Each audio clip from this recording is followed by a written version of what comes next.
Diary 2022 में आप सभी का स्वागत है। विश्व का सबसे बड़ा मंच जहां इकोनॉमी की बात होती है और भारत का सबसे बड़ा PSU bank State Bank of India. जी हाँ, मेरे साथ इस वक्त chairman of SBI mister Dinesh Kumar Khara यहाँ पर है। सर बहुत बहुत स्वागत है, धन्यवाद आपका। डावोस में हम यहाँ खड़े हैं जहाँ वर्ल्ड इकोनॉमिक फोरम हो रहा है। इंडिया पर सबका फोकस है सर, हमारे यहाँ पर प्रेजेंस भी बहुत बड़े रूप में है, चाहे गवर्नमेंट की बात करें चाहे इंडस्ट्री की बात करें। आप कैसे देखते हैं इस बार की समिट सर, और भारत का क्या रोल और भूमिका आप देखते हैं आगे आने वाले समय में? देखिए, गत तकरीबन 2.5 साल में जो हमने देखा है कि कोविड के चलते भारत ने जिस तरह का अपना प्रदर्शन किया है, इतनी लार्ज नंबर में वैक्सीनेशन जो किया है, 90% पॉपुलेशन, इतनी लार्ज पॉपुलेशन के होते हुए भी 90% पॉपुलेशन पूरी वैक्सीनेट हो गई है। सो ऐसी स्थिति में आप ये देखिए कि हमने उस रिस्क को इतने बढ़िया से हैंडल किया है, और उसके चलते हिंदुस्तान में जो है, भारतवर्ष में पूरे विश्व का कॉन्फिडेंस बहुत अधिक बढ़ गया है। बिल्कुल। और दूसरी बात ये देखेंगे कि आपने देखा होगा कि जो ग्रोथ है, इंडिया ग्रोथ स्टोरी, वो अनकम्पेरेबल है। देश की पूरे विश्व की जो मेजर इकोनॉमीज़ हैं, उनको देखते हुए शायद भारतवर्ष की इकोनॉमी है जो कि 8% की ग्रोथ रजिस्टर की है फाइनेंशियल ईयर 22 में। और इवन अभी जो हाल फिलहाल जैसी सिचुएशन चल रही है, जियोपॉलिटिकल सिचुएशन के चलते हुए भी पूरी आशा है कि भारतवर्ष की इकोनॉमी में 7% की ग्रोथ आएगी, जो कि काफ़ी रीजनेबल है, जो कि जो है आज की परिस्थिति में काफ़ी अच्छी ग्रोथ रेट है। तो इस कारण से पूरे विश्व का कॉन्फिडेंस भारतवर्ष में काफ़ी बढ़ गया है, और यही एक कारण है कि आज आप दावोस में भी जो है इंडिया की बहुत अच्छी और बड़ी स्ट्रॉन्ग प्रेजेंस देखा। बिल्कुल सर, और यहाँ उम्मीद भी हमें है कि काफ़ी निवेश आएगा भारत में। आई थिंक यही एक बड़ा पॉइंट है। बट सर, निवेश की अगर हम बात करें, एक दिक्कत जो ग्लोबल इकोनॉमीज इस वक्त देख रहे हैं वो है इन्फ्लेशन की। बहुत बड़ी कंसर्न्स हैं डिमांड को लेकर। बड़ी इकोनॉमी चाइना में आप देख रहे हैं किस तरीके की दिक्कतें आ रही हैं, वॉर की वजह से जो आपने कहा प्रॉब्लम्स हैं। इंडिया स्पॉटलाइट में ज़रूर आता है, बट इंडिया की खुद भी अभी जो दिक्कत आ रही है सर इन्फ्लेशन को लेकर, वो कितनी गहरी है? हमने देखा आरबीआई ने स्टेप इन किया, रेट्स बढ़े हैं, आगे भी शायद और बढ़ेंगे। अब आप जैसे बैंक के लिए इसको कैसे हम समझें? देखिए, ऐसा है कि जहाँ तक इन्फ्लेशन का सवाल है, भारतवर्ष का इन्फ्लेशन दो कारण से, एक तो, और दोनों ही कारण इम्पोर्टेड इन्फ्लेशन है। एक तो एडिबल ऑयल और दूसरा इम्पोर्टेड क्रूड। और जहाँ तक एडिबल ऑयल का सवाल है, अभी हाल फिलहाल मलेशिया ने जैसे अपने रिस्ट्रिक्शंस रिमूव किए हैं, मेरे को लगता है कि आने वाले दिनों में हमारा एडिबल ऑयल का इंपोर्ट हो पाएगा, और उस कारण से जो एडिबल ऑयल में जो इन्फ्लेशन का कारण बना है, वो शायद काफ़ी हद तक एड्रेस हो पाएगा, जिसके चलते सीपीआई में जो है कुछ ठहराव आना चाहिए, मेरा ये मानना है। और दूसरा, जहाँ तक क्रूड ऑयल का सवाल है, वो एक ऐसा इन्फ्लेशन है जो कि हालांकि हमारा रशिया से जो टोटल इंपोर्ट होता है वो इतना नहीं है, वो तकरीबन 2% के करीब हमारे टोटल ट्रेड का, तो वो इतना बड़ा कंपोनेंट नहीं है। लेकिन उसके कारण जो है पूरे ग्लोब में जैसे जो क्रूड ऑयल की प्राइसेस बढ़ी हैं, वो एक कारण है जो कि इन्फ्लेशन का कारण बना है भारतवर्ष। ये दो कारण है। लेकिन अगर आप देखें कि जहाँ तक सप्लाई साइड का कंस्ट्रेंट नहीं है भारतवर्ष में, आज भी जो है कैपेसिटी यूटिलाइजेशन जो है ओनली 72% है। तो हमारे यहाँ जो कॉस्ट पुश इन्फ्लेशन है, वो ही एक कारण बना हुआ है। मेरे को लगता है कि आने वाले दिनों में जैसे जैसे जियोपॉलिटिकल सिचुएशन इम्प्रूव होगी, शायद ये कारण भी जो है काफ़ी हद तक एड्रेस हो जाएगा। और इसके एड्रेस होते ही इन्फ्लेशन का कोई कारण नहीं है, डिमांड जरूर है लेकिन कैपेसिटी बराबर अवेलेबल है। तो उसके चलते मेरी पूरी आशा है कि आने वाले दिनों में निवेशक भारतवर्ष की तरफ बहुत अच्छी आशा से देखेंगे। और अदरवाइज ऑल्सो डिमांड की जो स्थिति है भारतवर्ष में, वो एक बहुत इनकरेजिंग स्थिति है जो कि पूरे ग्लोब में शायद नहीं दिखाई देगी। लेकिन भारतवर्ष में जिस तरह की डिमांड है, इंफ्रास्ट्रक्चर पर स्पेंड हो रहा है, कैपेसिटी क्रिएशन पर स्पेंड हो रहा है, प्रोडक्शन लिंक के इंसेंटिव पर पीएलआई के चलते हुए हम लोग अपने यहाँ इन्वेस्टमेंट कर रहे हैं।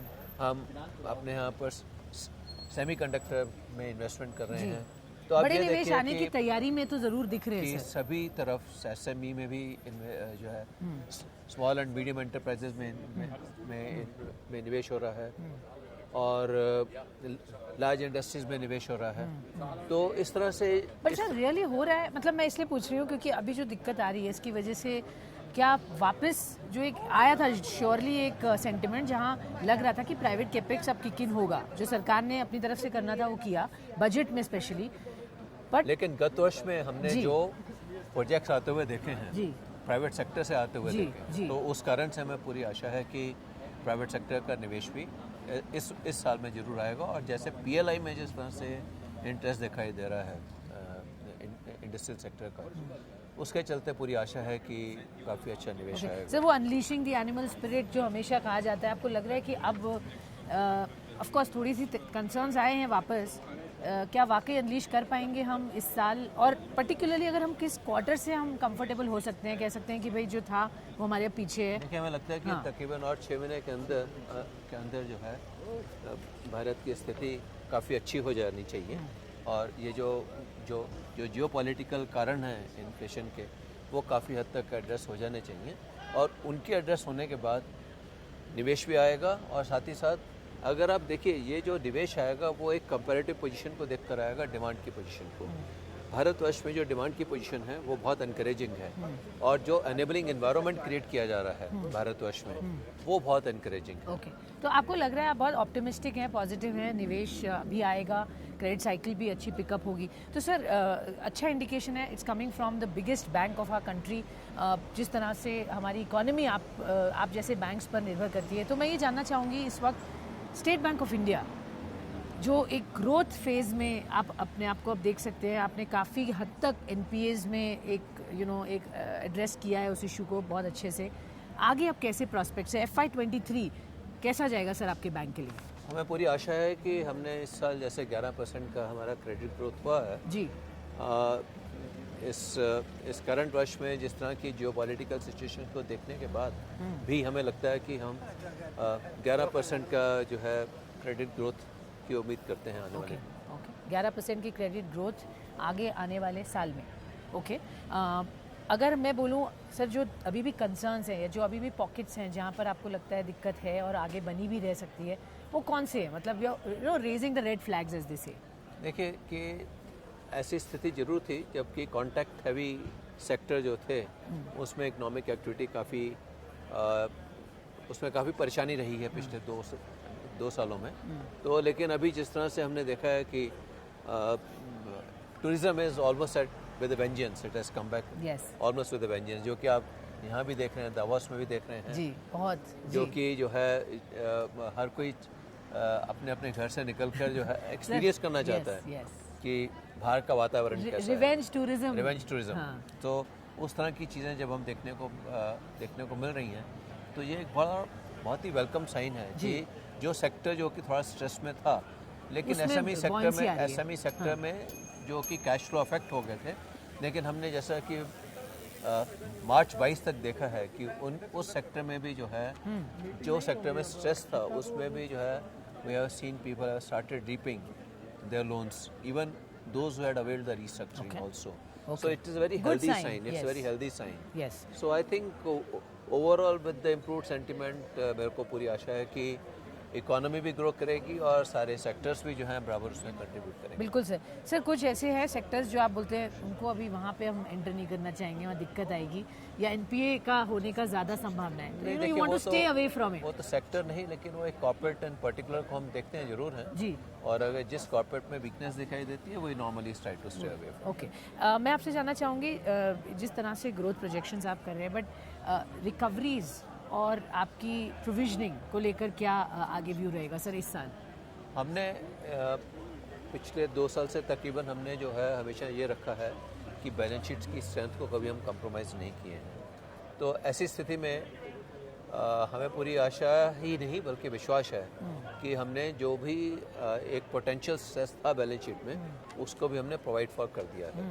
उसको प्रोवाइड फॉर करने के बाद हमारा जो स्लिपेजेस हैं, नॉर्मली हम स्लिपेजेस बाद में रकन होती हैं, उसके लिए in the event of an likelihood of a of stress हम लोग उसको टाइमली प्रोवाइड कर देते हैं। तो इसलिए जो है हमें पूरी आशा है कि कोई ऐसा सरप्राइज हम लोगों के लिए नहीं है। प्रोविजनिंग की हुई है प्रोविजनिंग सर। सब हमने कर रखी है हाँ। और उन सब के चलते हमारा जो प्रोविजनिंग कवरेज रेशो है वो 90% से ज़्यादा क्रॉस कर गया। तो अभी जो है बैलेंस शीट में किसी भी तरह का स्ट्रेस नहीं। तो अब ये एटलीस्ट क्लैरिटी और ये आपको एक stress is out of your books. Stress is out of our book.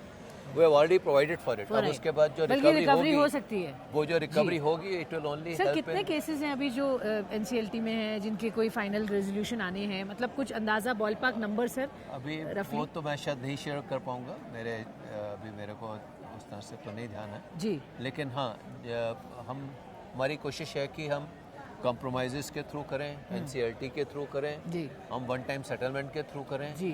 तो हम हर तरह की कोशिश कर रहे हैं अभी, और साथ ही साथ अभी NARCL और बैड बैंक के आने के बाद तकरीबन बैंकिंग सिस्टम से तकरीबन 50,000 करोड़ के एडवांसेस हैं जो कि शिफ्ट होंगे to NARCL for the resolution purposes, और ये जल्दी ही होने की आशा है। ओके सर, मोटा मोटी SBI का अभी कितना एक्सपोजर होगा इन सभी अकाउंट्स में? आपको अंदाजा एक फिगर जो आप लेके चल रहे होंगे इस साल? तकरीबन 8,000 से 10,000 करोड़ के करीब एक्सपोजर है इसमें, जो 50,000 के अकाउंट्स हैं। ओके, तो वो आप उम्मीद कर रहे हैं सर? वो जो है वो हम ट्रांसफ़र करेंगे, उसके बाद उसका फिर रेजोल्यूशन प्रोसेस जो होगा जो कि NARCL और IDRCL उसको प्रोसेस को आगे बढ़ाएंगे। सर डिजिटाइजेशन ज़बरदस्त पेस पकड़ रहा है, आपके बैंक ने भी काफ़ी वहाँ पर काम किया है। किस तरह से देखते हैं आगे डिजिटल बैंकिंग जो एक नई स्ट्रीम ऑफ बिजनेस भी बन रही है for SBI? What does it mean sir?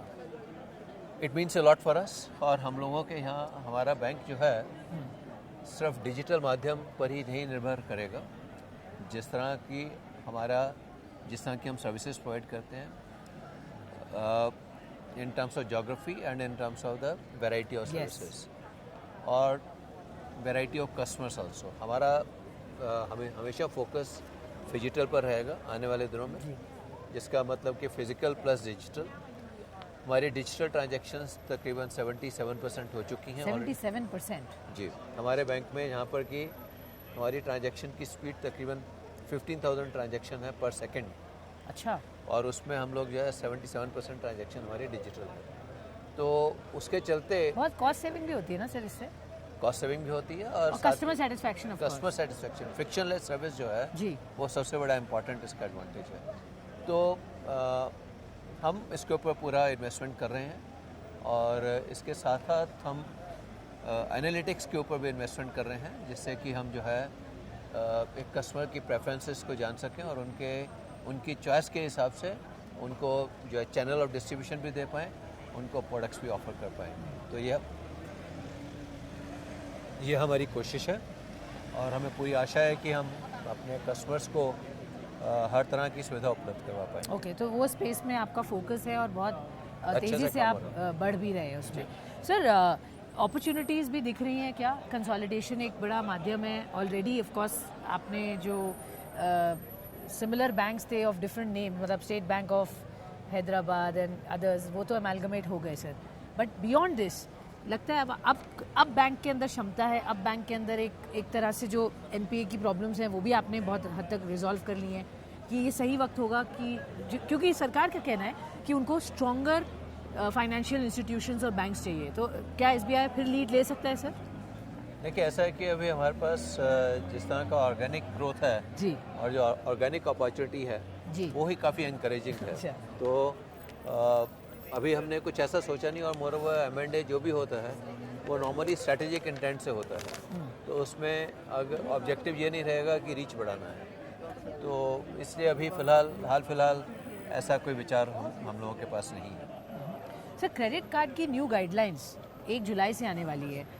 SBI credit card भी काफ़ी आपका फोकस बढ़ा है पिछले सालों में, आगे भी लग रहा है वहाँ आपको ग्रोथ दिखती है। किस तरह से इस सेक्टर को इंडस्ट्री के लिए बेनिफिशियल है? देखिए, ऐसा है कि ये तो this is a reality of life कि रेगुलेटर भी जो हैं वो टाइम टू टाइम नई गाइडलाइंस लेकर आएंगे और इंडस्ट्री को रेगुलेटरी गाइडलाइंस के अकॉर्डिंगली ही ट्विक करना रहेगा। एंड एक्चुअली उसके चलते हुए रेगुलेटरी गाइडलाइंस जिस तरह की आ रही हैं मेरे को लगता है कि ये सिर्फ जो है इंडस्ट्री को स्ट्रेंथन करने के लिए है और इसके एक कंपनी को उसके अकॉर्डिंगली जो है अपने बिजनेस अपॉर्चुनिटी को आइडेंटिफाई कर उसको एक्सप्लॉइट करना रहेगा। तो ये तो ऑब्वियस सी बात है कि सर आपको कंप्लाई करना होगा जो रूल्स आएंगे। इंडस्ट्री के लिए ये अच्छी बात देख रहे हैं सर? देखिए नॉर्मली जहाँ तक आरबीआई एज ए रेगुलेटर हैं वो नॉर्मली एक डिस्कशन पेपर इंट्रोड्यूस करते हैं जी ऑलवेज। उसके बाद डिस्कशन पेपर में जो फीडबैक लेते हैं, जो फीडबैक आता है they normally take care of that feedback and only after taking the feedback they come out with the final Sure, guidelines. sir. So I think they will give enough opportunity to the industry to come up with to put up their viewpoint. Okay. Sir एक चीज़ और, international business कैसा दिख रहा है? मतलब हमने देखा आपके यू नो अपॉर्चुनिटीज़ आप देखते हैं क्रेडिट की, ऑफ टेक की फॉर बियॉन्ड बाउंड्री। हम लोगों ने पिछले साल हमारा जो हमारा ग्रोथ हुआ उसमें तकरीबन 16% का ग्रोथ हमारा इंटरनेशनल बुक में था जी। तो मेरे को पूरी आशा है कि आने वाले दिनों में भी जैसे ट्रेंड हमने इस साल में देखे हैं आने वाले दिनों में भी जो है हमारी ग्रोथ इसी तरह से बनी रहेगी। ओके सर, आपने कहा फिजिटल आपका फॉर्मेट रहेगा, तो कुछ और ब्रांचेस, कुछ और एरियाज, कुछ और जोग्राफीज जो आप टैप इन करेंगे, एंटर करेंगे? बिकॉज अब तो टेक्नोलॉजी के माध्यम से और आसान भी हो गया है। हाँ, वो सिर्फ ये है कि हमारा फिजिकल लोकेशन होगा, service delivery will be digital also. Okay okay. And sir international markets के पॉइंट ऑफ व्यू से भी मैं जानना चाहता हूँ। इंटरनेशनल मार्केट्स में भी हम लोगों ने अपना योनो ऐप जो हमने था वो उनके हमने लिए जो भी है क्योंकि हमारे we have got very light footprints in the international geographies, तो वो लाइट फुटप्रिंट्स को देखते हुए हमारा ऐप जो था वो बड़ा सक्सेसफुल था। अच्छा। तो हमने ऑलरेडी उसको 7 जोग्राफीज में ऑलरेडी लॉन्च कर चुके हैं जी। तो उसमें बहुत अच्छे रिजल्ट्स दिखाई दे रहे हैं और जहाँ भी ज़रूरत होगी हम उस ऐप को और आगे बढ़ाएंगे। सर हमने शुरू में बात की ऑफ कोर्स इन्फ्लेशन की जो कंसर्न्स है और आरबीआई उसकी वजह से जो स्टेप्स ले रही है, बट उसका असर सर बैंक्स पे पड़ता है, specially when you talk about the demand for loans, क्योंकि इंटरेस्ट रेट बढ़ जाते हैं। तो मैं ये जानना चाहती हूँ, आपको लगता है जो एक पिकअप देखा था डिमांड में हमने, चाहे वो हाउसेस को लेकर हो, बिजनेसेस को लेकर हो, वहाँ पर कुछ डेंट आ सकता है? बिकॉज आगे भी यही दिख रहा है कि थोड़े से इंटरेस्ट रेट्स और बढ़ जाएंगे। तो देखिए ऐसा है कि हाँ। जहाँ तक कॉर्पोरेट्स का सवाल है जी, कॉर्पोरेट्स की टोटल कॉस्ट कंपोनेंट में इंटरेस्ट रेट का कॉस्ट कंपोनेंट सिर्फ 8 से 15% तक है, डिपेंडिंग अपॉन उन्होंने कितना लीवरेज कर रखा है जी। और आप जानते हैं कि पिछले 2-3 सालों में लीवरेज काफ़ी कम हुआ है बैलेंस शीट्स में, कॉर्पोरेट बैलेंस शीट्स में। तो उस तरह से कॉर्पोरेट से मेरे को नहीं लगता अगर उनको डिमांड दिखाई देगी तो वो क्रेडिट ऑफ टेक भी होगा और अगर बोरो करना होगा, अगर वो मार्केट को अप्रोच नहीं करना चाहते होंगे, मार्केट इंस्ट्रूमेंट के थ्रू नहीं बोरो करना चाहते होंगे, तो वो डिमांड बैंक्स के पास आएगी भी नहीं। दूसरा सवाल रहा जहाँ तक कि रिटेल ऑपरेशंस का सवाल है। रिटेल ऑपरेशन में आप ये देखिए कि हम लोग नॉर्मली एनएमआई ईएमआई का कंपोनेंट हम हमेशा असेस करते हैं, ईएमआई टू एनएमआई रेशियो देखते हैं। अगर ईएमआई जो है जी, उसकी इंक्रीज जो है एनएमआई के इंक्रीज से कम है जी, तो नॉर्मली इसमें पर्सनल लोन में कोई इम्पैक्ट नहीं आएगा, ये मेरा मानना है। ये आपका मानना है। और अगर आप देखें अभी बात होने लग गई है कि सब जगह कि pre Covid level salaries increase की बात होने लगी है सब कॉर्पोरेट सेक्टर में, तो वो है तकरीबन 9 से 10% का इंक्रीज, सैलरी इंक्रीज। अब अगर हम 40 बेसिस पॉइंट अगर पूरा पास ऑन करते भी हैं जी, तो 6.70 पर 40 बेसिस पॉइंट जो है कितना परसेंटेज बनता है बताइए।